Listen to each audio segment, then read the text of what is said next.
The sky above Seoul burned with colors that should not exist. Captain Hyunwoo stood on the rooftop of the emergency shelter and watched the atmosphere tear itself apart. Green and purple lights danced across the clouds where the magnetic field used to protect Earth. That protection was gone now, destroyed by a solar flare 3 months ago. Without it, radiation poured down like invisible rain, killing everything it touched. Below him, the city was dying. Streets that once held millions of people now echoed with emptiness. Most buildings stood dark and silent. The few that still had power were hospitals and emergency centers, places where the last survivors gathered. Hyunwoo could hear coughing from the floors below. Radiation sickness. It started with nausea, then the hair fell out, then the bleeding began. He had watched hundreds die already. Soon it would be thousands, then millions. His radio crackled. "Captain, we need you in the medical bay." "We're out of painkillers again." Hyunwoo closed his eyes. They had been out of painkillers for 2 days. He had been lying to the staff, telling them more supplies would arrive soon. But there were no more supplies. The last cargo plane had crashed a week ago. Nobody could fly anymore. The radiation made the instruments fail and the pilots sick. He went downstairs and found Dr. Nari in the medical bay. She was younger than him, maybe 30 years old, but she looked 60 now. Her hair had started falling out yesterday. She was dying too, just like everyone else. But she kept working, kept trying to save people even though she knew it was hopeless. "We need to tell them the truth," Nari said without looking up from her patient. The old woman on the bed was unconscious, her skin covered in purple bruises. "We have maybe 6 months of food left. Maybe. The crops are all dead. The water treatment plants are failing. Even if the radiation stopped tomorrow, we're finished." "I know," Hyunwoo said quietly. "Then why are we still pretending?" "Because hope is all they have left." Nari finally looked at him. Her eyes were tired but still fierce. Hope without truth is just cruelty. Before Hyunwoo could answer, the building shook. Not from an earthquake, but from something else. A deep vibration that made his bones hum. Emergency lights flickered. People started shouting. He ran to the window and looked up. Something massive was blocking out the poisoned sky. At first, Hyunwoo thought it was a storm cloud, but clouds did not have lights. Clouds did not have shapes like giant metal flowers. The object was kilometers wide, floating above the city like a silver mountain. More shapes appeared in the distance. Dozens of them, hundreds. "What is that?" Someone whispered behind him. Hyunwoo did not know. Earth's satellites were all dead. The internet had collapsed weeks ago. There had been no contact with other countries for days. If these were military craft, he would have heard something. But these ships were nothing like human technology. They were too big, too graceful, too impossible. His radio came alive with static and then a voice, but it was not speaking Korean or English or any human language. The sounds were strange, like music mixed with whale songs. Then the voice changed and suddenly Hyunwoo could understand it. "People of Earth, do not be afraid. We have received your distress signal. We are here to help." The room went silent. Everyone stared at the radios, at the screens, at each other. Aliens, real aliens. Hyunwoo felt his legs go weak. In all the chaos and death, nobody had thought about the messages Earth had sent into space. Those were from before the crisis, scientific projects looking for intelligent life. And something had answered. "We are the Valkyrie," the voice continued. "We have seen what happened to your world. We know you are dying. We have technology that can save you. If you want our help, please respond." Dr. Nari grabbed Hyunwoo's arm. "Is this real?" "I don't know," he said. But what choice did they have? Earth was dead. Humanity was dying. If these aliens wanted to kill them, they could just wait a few months and have an empty planet. Hyunwoo picked up his radio. His hand shook as he pressed the button. "This is Captain Hyunwoo of the Seoul Emergency District. We hear you. We need help. Please, we need help." The response was immediate. "We are sending our landing teams now. Prepare your people. Many will be frightened. Tell them we mean no harm. We have done this before." Within an hour, the ships began to land. They did not use fire or rockets. They simply floated down like leaves, silent and gentle. The largest one touched down in the old Olympic Park, its massive bulk somehow not crushing the dead grass beneath it. A door opened in its side and beings walked out. Hyunwoo watched them approach the shelter. They were tall, maybe 2.5 meters, with silver skin that seemed to glow slightly. Their eyes were large and dark, their faces almost human but not quite. They wore no suits or helmets, walking through the radiation that would kill a human in minutes. 4 of them came to the shelter door, carrying cases that hummed with power. The lead Velkari raised a hand in greeting. "I am Ambassador Thelvan. We have brought medical supplies and food synthesizers. May we enter?" Hyunwoo nodded, unable to speak. The aliens came inside, moving with careful grace through the crowded halls. Other humans pressed against the walls, staring with wide eyes. Children cried. Old people prayed. But the Velkari showed no threat, only calm purpose. Ambassador Thelvan opened the first case. Inside were small silver devices no bigger than pills. "These are medical nanites. They will repair radiation damage and strengthen immune systems. 1 dose per person. They work quickly." Dr. Nari stepped forward. She had regained her composure, her scientific training overriding her fear. "How do they work? What are the side effects?" "They are smart machines, very small. They find damaged cells and fix them. Side effects are minimal. Some fatigue, some hunger as the body heals. Nothing dangerous." Thelvan looked at Nari with what might have been respect. "You are a doctor?" "Xenobiologist, actually, though I've been doing general medicine lately." "Then you will understand when I say these are standard medical technology for us. We have used them on 17 different species. They are safe." Thelvan held out a nanite capsule. "Would you like to be first?" Nari looked at Hyunwoo. He could see the question in her eyes. Trust or die. It was not really a choice. She took the capsule and swallowed it. Everyone watched and waited. After a moment, Nari gasped. Color returned to her cheeks. Her breathing steadied. She touched her head where hair had been falling out. "It's working," she whispered. "I can feel it. The pain is going away." That was all the others needed to see. People rushed forward, desperate for the medicine. The Velkari remained calm and distributed the nanites in an orderly fashion. More aliens arrived with equipment. They set up machines that made food from basic elements, creating nutrients from air and water. They installed atmospheric processors that began cleaning the radiation from the immediate area. Hyunwoo watched it all with a mixture of gratitude and something else. Something that felt like shame. The Velkari were so advanced, so capable, so kind. They looked at humans the way adults looked at sick children, with pity. With doubt about whether the children would survive even with help. Ambassador Thelvan stood beside him watching his people work. "Your species has great spirit, Captain, but you were not ready for this disaster. Perhaps in a few centuries you will have the technology to protect yourselves. A few centuries, as if humans were primitives who needed that long to grow up." Hyunwoo said nothing, but deep inside something burned. Not anger, but determination. The Velkari had saved them, and he would be grateful for that until his dying day. But he would also prove them wrong. Humanity would rise again. And when they did, the galaxy would be surprised. 4 years had passed since the Velkari arrived. Seoul looked almost alive again. The sky was blue instead of purple. Plants grew in the parks. People walked the streets without fear of radiation. Children played games and laughed. It felt like a miracle, and in many ways it was. But miracles came with a price, and that price was pride. Dr. Nari walked through the Velkari Technology Center with young Doyen following behind her. The boy was 17 now, thin and curious, always asking questions. He had been orphaned during the crisis, both parents dead from radiation sickness. Nari had taken him in as her research assistant, teaching him everything she knew about the aliens who had saved them. "Why do they always speak so slowly to us?" Doyen asked, watching a Velkari technician explain how to maintain an atmospheric processor to a group of human engineers. "They think we need simple explanations," Nari said. She tried to keep the irritation from her voice, but failed. The Velkari technician demonstrated each step carefully, as if teaching children. The human engineers nodded and took notes. They were smart people, educated before the crisis, but the Velkari treated them like students in kindergarten. It happened everywhere. The aliens were kind and patient, but they always acted like humanity was a species that needed protection and guidance. "How long until they think we're smart enough?" Doyen asked. Ambassador Thelvan told Captain Hyunwoo it might take 200 years before we can maintain this technology independently. 200 years? Doyen's eyes went wide. "That's insane. We've already figured out how most of this stuff works." Nari put a finger to her lips, signaling silence. They were in a Velkari facility.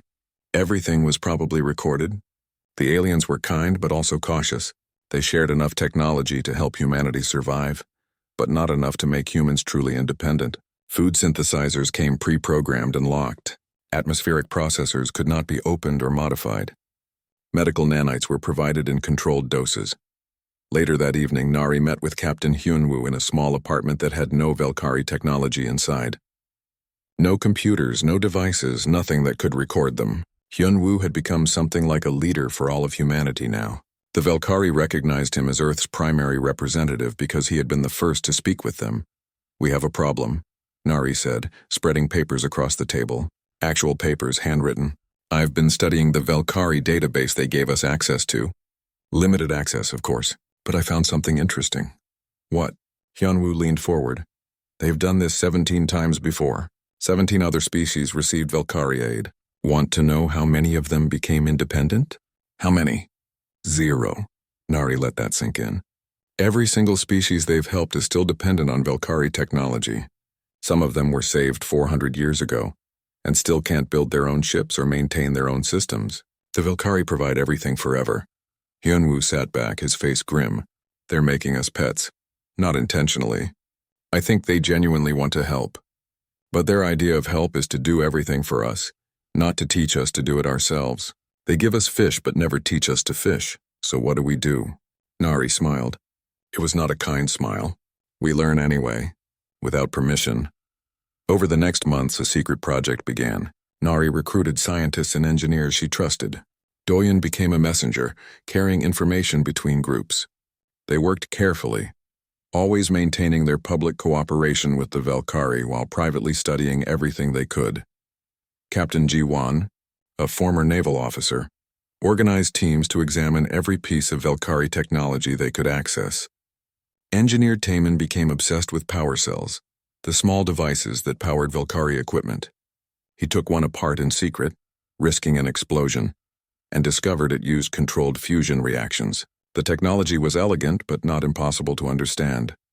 "I can build one," Taemin said, showing his designs to the secret council. "It won't be as good as theirs, but it will work." "Build it," Hyunwoo said. "But keep it hidden. We're not ready to show our hand yet." The Valkyrie noticed nothing. They continued their patient work, teaching humans at a kindergarten pace, praising small accomplishments like parents praising a child's drawing. Ambassador Thelvan often visited Hyunwoo to discuss progress. "Your people are doing well," Thelvan said during one meeting. "In another 50 years you might be ready to maintain the food synthesizers with minimal supervision." "That's wonderful," Hyunwoo said, smiling while screaming inside. "We've seen this before with the Torvani species. They were quite primitive when we found them, much like humans. Now 3 centuries later they can operate most basic systems. Perhaps humanity will progress even faster." "Perhaps," Hyunwoo said. The Valkyrie meant well. That was the frustrating part. They were not conquerors or slavers. They genuinely cared about the species they helped. But their care was suffocating. They saw humans as permanent children who would always need guidance. Meanwhile, the secret project grew. Nari discovered that Valkyrie computers used quantum processing, but their programming was actually less efficient than human design systems in some ways.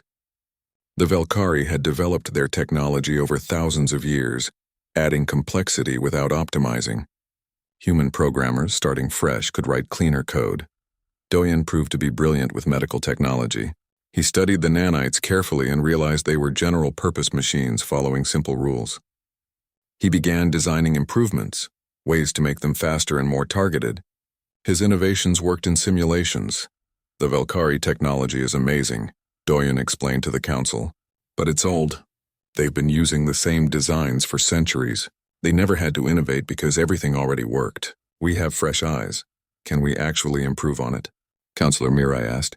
She had joined the project reluctantly, worried about offending their saviors. "Already have," Doyen said, grinning. "My medical nanites are 30% more efficient.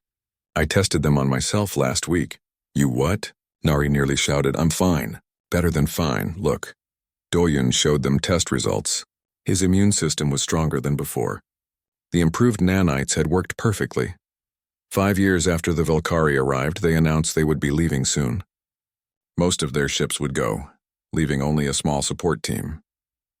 They had established permanent systems on Earth that would provide food, clean air, and medical supplies. Humanity could survive now. Barely. With Velkari babysitting. "We are proud of your progress," Ambassador Thelvan said at the farewell ceremony. Thousands of humans gathered to thank their saviors. "You have survived impossible odds. With our support systems in place, your species will endure." "What if we want to do more than endure?" Hyunwoo asked. Thelvan looked at him with those large, dark eyes. "In time, Captain, in time.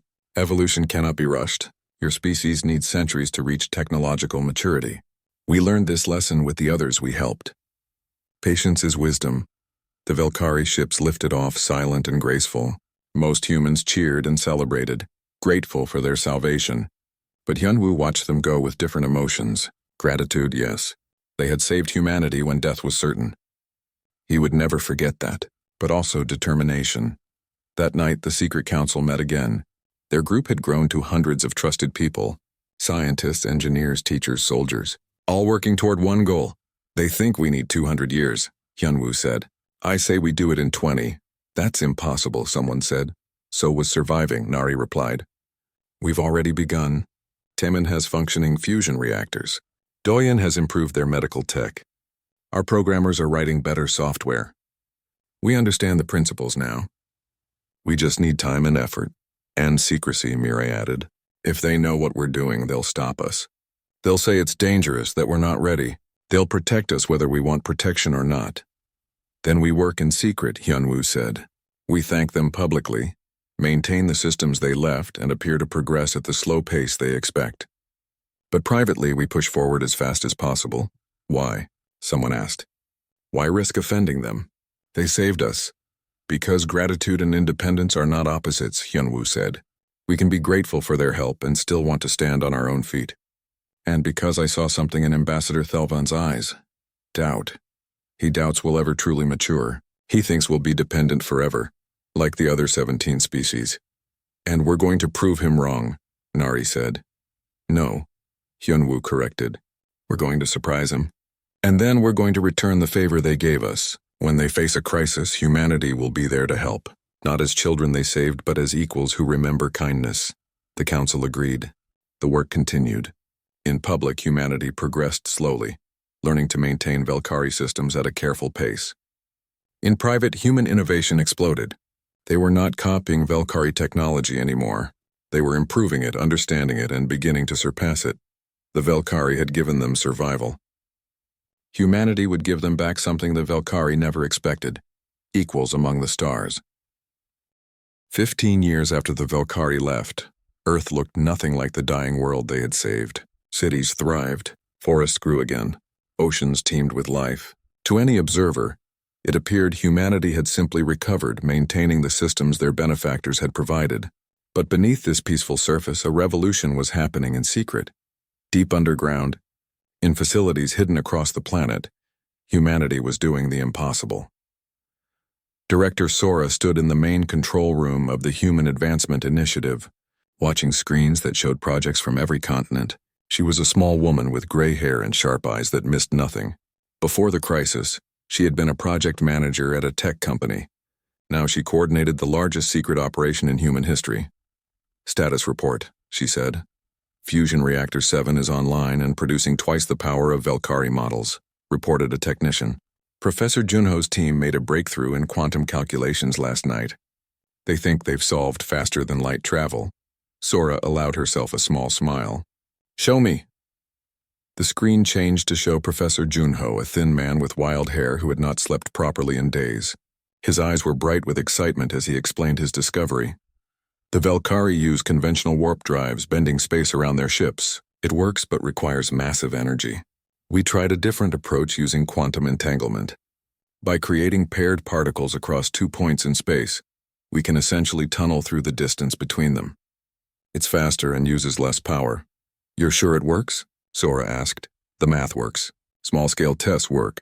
We need to build a full-size drive to be certain, but yes, I'm sure." "How long?" 6 months.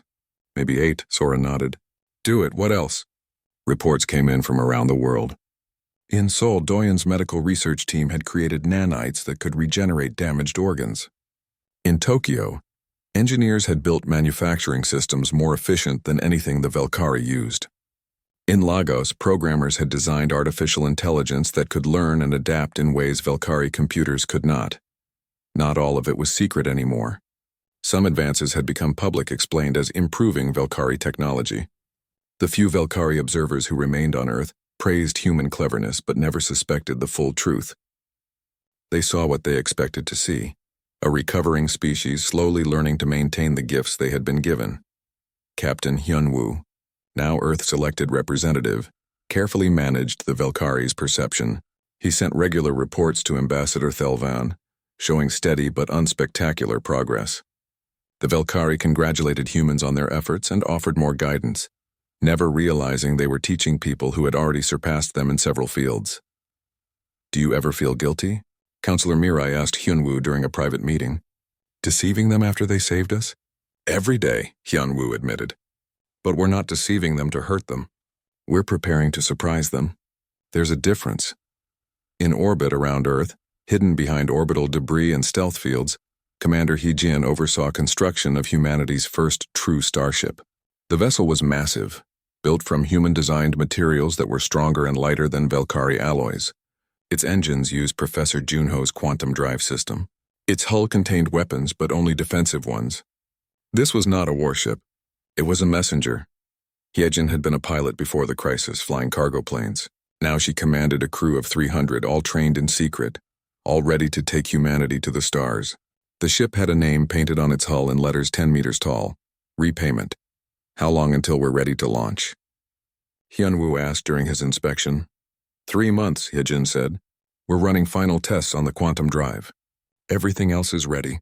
Food synthesizers better than Velkari models. Medical bays with Doyen's improved nanites. Even the coffee maker is upgraded. And the crew knows the mission. We've briefed them. We're going to Velkari space to offer assistance. Some are nervous about revealing ourselves early, but most are excited. We've waited 15 years for this. The Velkari will be shocked. That's the point, isn't it?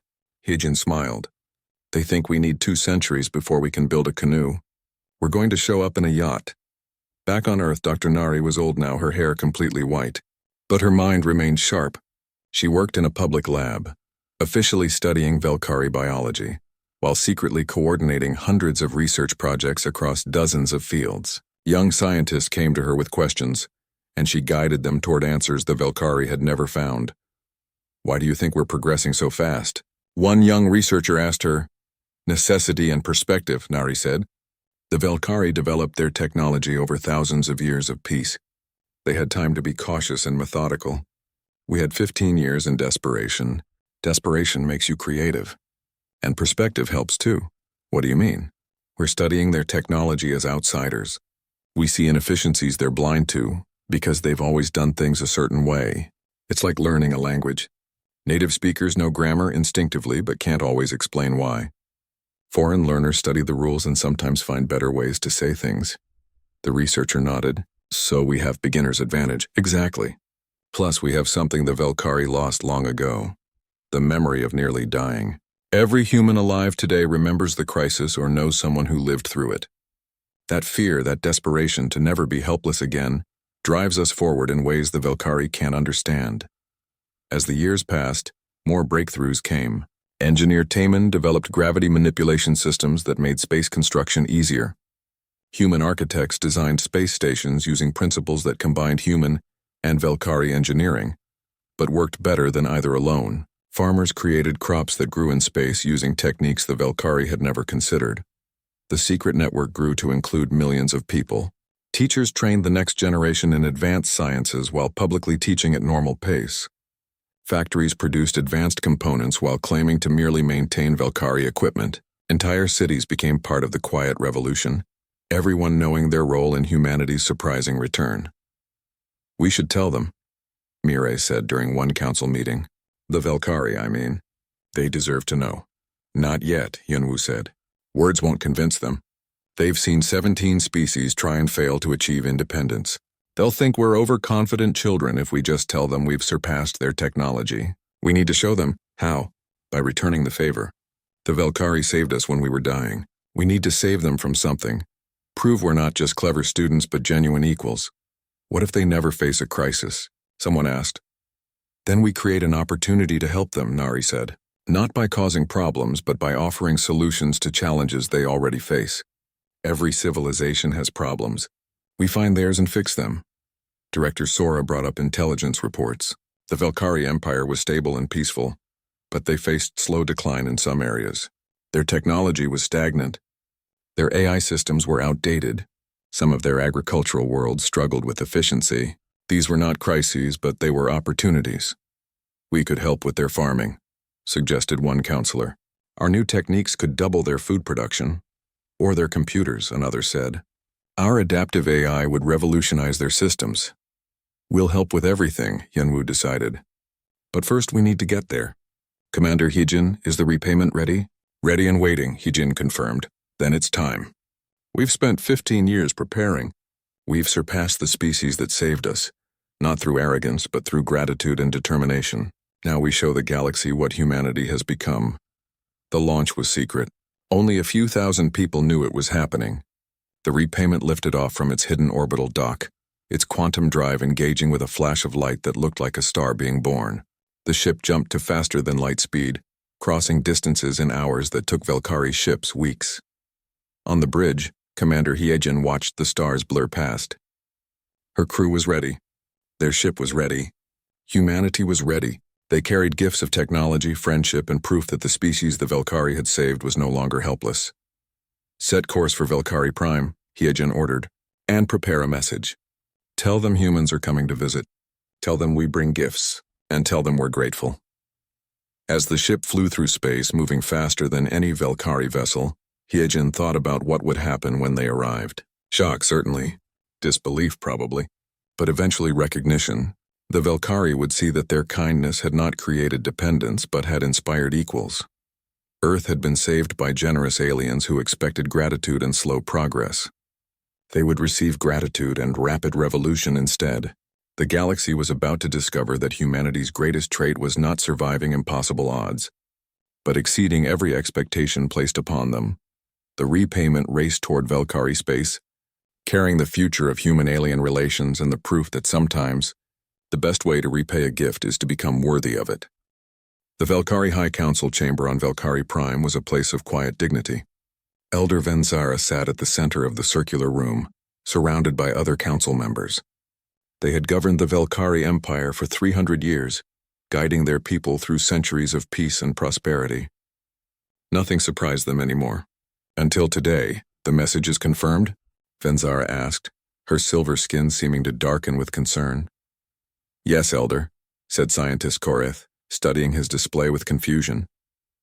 A vessel entered our space 2 hours ago. It came from the direction of Earth. The speed readings are impossible. The ship crossed a distance that should take our fastest vessels 3 weeks in just 8 hours. Perhaps the readings are wrong. We've checked multiple times. The vessel is now in orbit around Velkari Prime, requesting permission to land. They identify themselves as human. The council chamber fell silent. Humans, the species they had saved 15 years ago. The primitive people who had been dying from a simple solar flare. Those humans? This must be a mistake, another counselor said. We left Earth with barely functioning technology. They can't build ships, let alone faster than light vessels. Yet one is in our orbit, Korith said, and it's not using Velkari drive systems. The energy signature's completely different. More efficient, actually. Venzara felt something she had not experienced in decades. Uncertainty. Open communications with the vessel. The view screen activated, showing a human woman in a crisp uniform. She had short dark hair and confident eyes. When she spoke, her words were translated perfectly into Velkari language. This is Commander Hijin of Earth's ship repayment. We request permission to land and meet with Ambassador Thelvan. We bring gifts and offer assistance. Assistance? Venzara could not hide her surprise. You wish to offer us assistance? Yes, Elder. We understand the Velkari face challenges with agricultural efficiency on several worlds. We have developed solutions we would like to share. We also bring medical advances and computational systems that might interest your scientists. This was absurd. The Velkari were the helpers, not the helped. They had saved 17 species. None had ever offered them anything in return except gratitude and trade goods. The idea that humans, barely surviving primitives just 15 years ago, could offer technological assistance was laughable. Except their ship was real. And it was more advanced than any Velkari vessel. Permission granted, Venzara said carefully. Land at the diplomatic port. Ambassador Thelvan will meet you. The human ship descended and Venzara watched through remote cameras. The vessel was beautiful, sleek and elegant in ways that combined Velkari design principles with something new. When it landed, a ramp extended and humans emerged. They wore uniforms similar to Velkari style but adapted for human proportions. They moved with confidence but not arrogance. Ambassador Thelvan stood at the landing port, feeling emotions he had not expected. Pride, confusion, and something like fear. He had spent 5 years on Earth helping humans survive. He had grown fond of them, these energetic and determined creatures. But he had always assumed they would remain junior partners in the galactic community, dependent on Velkari guidance for centuries. Commander Hyejin approached and offered the Velkari greeting gesture, which he performed perfectly. Ambassador Thelvan, it's good to see you again. Commander Hyejin. This is unexpected. We meant it to be, she smiled. Surprises can be good gifts too. The humans brought their delegation to meet the High Council. Among them was Dr. Nari, elderly but alert, and young Doyen, now a confident scientist in his 30s. Captain Hyunwoo led the group, his hair gray but his bearing strong. Elder Vensera, Hyunwoo said, bowing respectfully. Thank you for seeing us. We come to repay the debt we owe the Velkari people. You owe no debt, Venzara said, though she was troubled by the implications. We helped because it was right, not for payment. We know. That's why we're here. Not to pay an obligation, but to honor a gift with another gift, to prove that your kindness created something beautiful. Before Venzara could respond, alarms sounded throughout the council chamber. Korith checked his console, his face showing alarm. The blight has spread to 3 more agricultural worlds. The containment protocols failed. The blight. It had started 6 months ago on a farming planet. A disease affecting crops, killing them before harvest. Velkari scientists had tried every solution in their considerable database. Nothing worked. The blight was spreading and food production was declining across the empire. This is unfortunate timing, Venzara said to the humans. We are dealing with a crisis. We know, Nari said, stepping forward. We detected the problem from Earth. It's one reason we came. May I examine your data? Korith looked at Venzara, who nodded. The scientist transferred the information to a portable display. Nari studied it for perhaps 30 seconds, her eyes moving rapidly. Then she turned to Doyun and spoke in human language. The young man nodded and began working on his own device. You've misidentified the pathogen, Nari said. You're treating it as a carbon-based virus. It's actually silicon-based. Your scanners are optimized for carbon-based life, so they missed it. Korith checked his data again. That's impossible. Silicon-based life is extremely rare. Rare doesn't mean impossible. Look at the crystalline structure in this sample. That's not a viral protein coat. That's a silicon lattice. The Velkari scientist ran new scans based on Nari's suggestion. His face showed shock. She's correct. How did you see that so quickly? Fresh perspective, Nari said. And our scanners are designed to look for both carbon and silicon-based patterns. We learned to do that because we had to rebuild our understanding of biology from scratch after the crisis. We couldn't assume anything. If it's silicon-based, our treatments won't work, Korith said, despair in his voice. We have no medicine for that type of pathogen. We do, Doyen said. He held up a small container. These are modified nanites designed to target silicon structures. They'll break down the blight without harming your crops. We brought enough to treat your affected worlds, and we can teach you how to manufacture more. The council chamber was silent. Venzara felt the foundations of her understanding crumbling. These were humans. Humans. The species that had been dying 15 years ago, and they had solved in seconds a problem that had stumped Velkari scientists for months. How? Venzara asked, her voice barely a whisper. How did you advance so far so quickly? Hyunwoo met her eyes. You gave us the gift of survival. That gift came with a hidden lesson, that advanced species could be kind and generous. It inspired us. We didn't just want to survive. We wanted to become worthy of the help you gave us.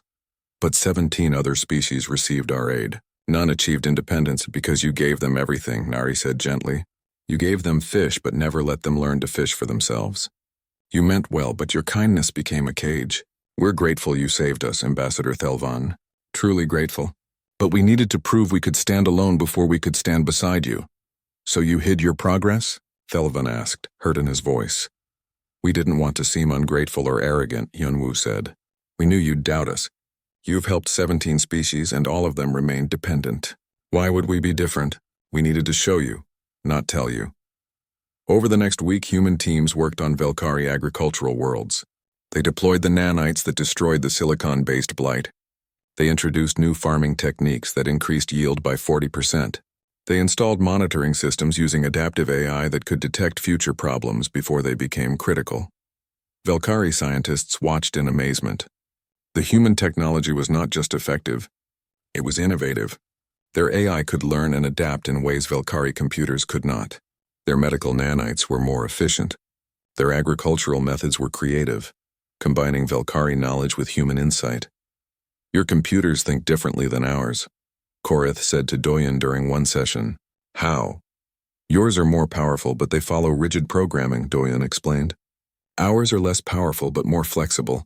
They can recognize patterns you didn't program them to find. It's not better or worse, just different. But combining both approaches creates something superior to either alone. Professor Junho arrived with the second human ship, this one carrying scientists and engineers. He met with Velkari physicists and shared the principles behind the quantum drive. The Velkari were stunned. They had been using warp technology for millennia, never considering alternative approaches. We've been doing it the hard way, one Velkari physicist said. Your method is elegant. Your method works and has been tested for thousands of years, Junho said respectfully. Ours is newer and untested at large scales. Perhaps together we can create something even better. Ambassador Thelvan met with Hyunwoo privately, in a garden overlooking the Velkari capital city. The ambassador looked troubled, his large eyes reflecting complex emotions. I underestimated you, Thelvan said. All of you. I thought you were children who needed centuries to grow. You weren't wrong to think that, Hyunwoo said. Most species probably do need that time. But humans have something unusual. We remember nearly dying. Every human alive carries that memory directly or through stories. It drives us. We never want to be helpless again.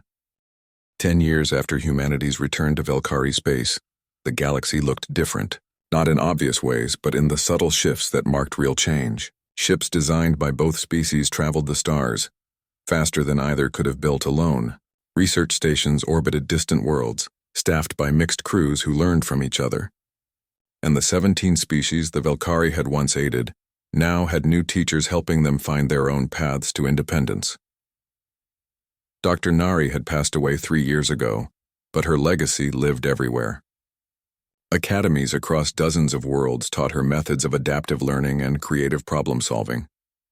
Young scientists from species the galaxy had considered primitive now made breakthrough discoveries, guided by principles she had established. Her final words, spoken to Doyen from her hospital bed, had become famous. Never let kindness become a cage. Always teach others to exceed you. Doyen stood in one such academy now on a world called Torvan, watching students from 5 different species work together on a quantum physics problem. He was 45, his hair starting to gray, but his eyes still held the curiosity of the orphaned boy who had asked too many questions. You're doing it wrong, said a young Torvani student. A species that looked like bipedal lizards with blue scales. She pointed to the human student's calculations. You forgot to account for gravitational variance. The human student, barely 20 years old, checked her work and laughed. You're right, thanks. My professor says humans make brilliant intuitive leaps but sometimes forget the details, the Torvani said. She's human, so she would know, Doyen smiled. This was how it should be. Not humans teaching primitives, not Velkari guiding children, but equals learning together, each species bringing their unique perspective to shared problems. His communicator buzzed. A message from Commander Hyejin, now an admiral commanding the joint human-Velkari Deep Space Fleet. We have a situation. The Drethkor Empire is moving toward the frontier colonies. Looks aggressive. Council is meeting. Doyen felt cold fear. The Drethkor were the one major power in the galaxy that no one wanted to fight. They were conquerors, expanding their territory through force. The Velkari had avoided them through careful diplomacy. But now something had changed. He took a transport ship to the council station, a massive structure built by human and Velkari engineers working together. The council chamber was full of representatives from dozens of species. Admiral Hyegen stood at a holographic display showing Dreth Corps fleet movements. "They're positioning for invasion," Hyegen said. "3 frontier worlds are in immediate danger. We estimate they'll attack within a week." "Can we defend those worlds?" Elder Venzera asked. She was older now. Her silver skin faded to almost white, but her mind remained sharp. "With our joint fleet, yes, but it will mean war." "There must be another way," Ambassador Thelvan said. He was older too, moving slowly but still devoted to peace. "We could negotiate." "The Dreth Corps don't negotiate," said a Torvani counselor. "They conquer or they leave. Those are their only 2 options." Captain Hyunwoo entered the chamber. He was 70 years old now, his hair completely white, but he still carried authority in his bearing. Behind him walked Counselor Mireille and Engineer Taemin, both showing their age but still active. "There's a third option," Hyunwoo said. "We talk to them not as victims or as threats, but as partners." "They won't listen," someone objected. "They will if we have something they want." Hyunwoo gestured to Taemin. "Show them." Taemin activated his display. "The Dreth Corps expand because they need resources. Their technology is powerful but inefficient. They consume everything, then move to new territory. But what if we could show them how to sustain what they have?" "You want to give conquering aliens our technology?" A counselor looked horrified. "I want to show them a better way," Hyunwoo said. "The Velkari showed humanity kindness when we were dying. We learned that strength and generosity are not opposites. Maybe the Dreth Corps can learn the same lesson." "And if they can't?" Venzara asked. "Then Admiral Hyejin's fleet will defend the frontier worlds," Hyunwoo said. "But we try peace first." That's what the Velkari taught us. The vote was close, but the council agreed. Hyunwoo would lead a diplomatic mission to Dreth Corps space. He took a small ship, unarmed except for defensive shields. With him went Mirai, Doyen, and Ambassador Thelvan, who insisted on coming despite his age. "This might be foolish," Thelvan said as they approached Dreth Corps space. "Probably," Hyunwoo agreed. "But 15 years ago, you flew to a dying world to help primitives who might have been dangerous. If you could take that risk, we can take this one." The Dreth Corps were massive beings, 3 meters tall with 4 arms and crystalline armor growing from their skin. Their leader, War Commander Zeth, received the delegation with obvious suspicion. "Why would prey offer gifts?" Zeth's voice rumbled like thunder. "We're not prey," Hyunwoo said calmly. "We're neighbors who prefer cooperation to conflict. Your empire expands because you need resources. We can help you get more from what you already have." "Charity?" Zeth's tone held contempt. "We take what we need. Not charity. Partnership." Doyen stepped forward. "Your ships are powerful but consume massive fuel. We can retrofit them to be 3 times more efficient. Your food production struggles to feed your population. We can show you agricultural techniques that will quadruple your yield." "And you want what in return?" "Peace," Mireille said. "Leave the frontier worlds alone.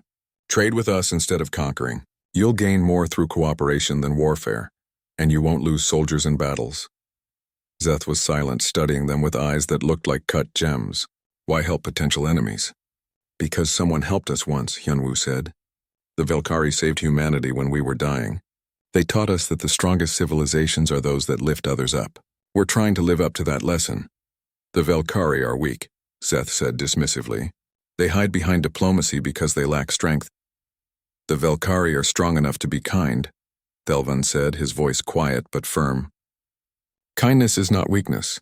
It's the hardest form of strength." Zeth laughed, a sound like grinding rocks, but he agreed to see the demonstrations. Taemin showed them improved fusion reactors.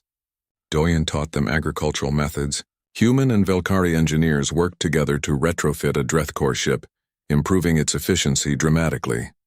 "This is impressive," Zeth admitted after a week. "Your species work well together." "We learned from each other," Hyunwoo said. "The Velkari had technology. Humans had fresh perspectives. Combined, we exceeded what either could do alone. Imagine what the Dreth Corps could achieve working with us instead of against us." The Dreth Corps debated for 3 days. Finally, Zeth gave his answer. "We will try this partnership, but if you betray us, we will respond with the full force of our fleet." "Fair enough," Hyunwoo said. "If we betray you, we deserve that response." The treaty was signed. The Dreth Corps Empire became the newest member of what was now called the Galactic Alliance. Human and Velkari teams traveled to Drethkor worlds, sharing technology and learning in return. The Drethkor, it turned out, were brilliant materials scientists, and their crystalline technology opened new possibilities for everyone. Back on Earth, a ceremony was held. A monument was unveiled in Seoul, in the same park where the Velkari had first landed. It showed two hands clasping, one human and one Velkari, carved from stone that glowed with bioluminescence. The inscription read in dozens of languages. They gave us aid when we faced extinction. We repaid them by becoming partners in the stars. This is the way of humanity, to never forget kindness and to always exceed expectations. Ambassador Thelvan stood beside Hyunwoo's granddaughter at the ceremony. The old Velkari's voice was weak but clear as he spoke to the crowd. 50 years ago, we came to this world expecting to save a dying species. We thought we understood what that meant. We would provide technology, guidance, and support. In 2 centuries, perhaps, humans would be able to maintain basic systems. We were so certain of our wisdom. He paused, looking at the faces in the crowd. Humans, Velkari, Torvani, Drethkor, and a dozen other species all standing together. But humanity taught us something we had forgotten in our thousands of years of advancement. They taught us that the measure of a species is not their technology or their age. It's their capacity for growth, for gratitude, and for generosity. Humans didn't just repay a debt. You redefined what civilization means. Hyunwoo's granddaughter spoke next. She was young, only 25, but she had grown up in a galaxy transformed by her grandfather's generation. Captain Hyunwoo often said that the Velkari's greatest gift was not the technology they brought, but the example they set. They showed us that advanced beings could be kind to strangers. That lesson shaped everything humanity became. Around the galaxy, the changes continued. The 17 species once dependent on Velkari aid now thrived independently, guided by teachers from a dozen worlds. Research stations made discoveries that blended insights from multiple species. Trade routes connected civilizations that had never met before. And whenever a new species was discovered facing crisis, the Alliance responded together. Not with conquest or control, but with help and hope. In a hospital on Velkari Prime, Elder Vensara lay dying. She was 350 years old, ancient even for a Velkari,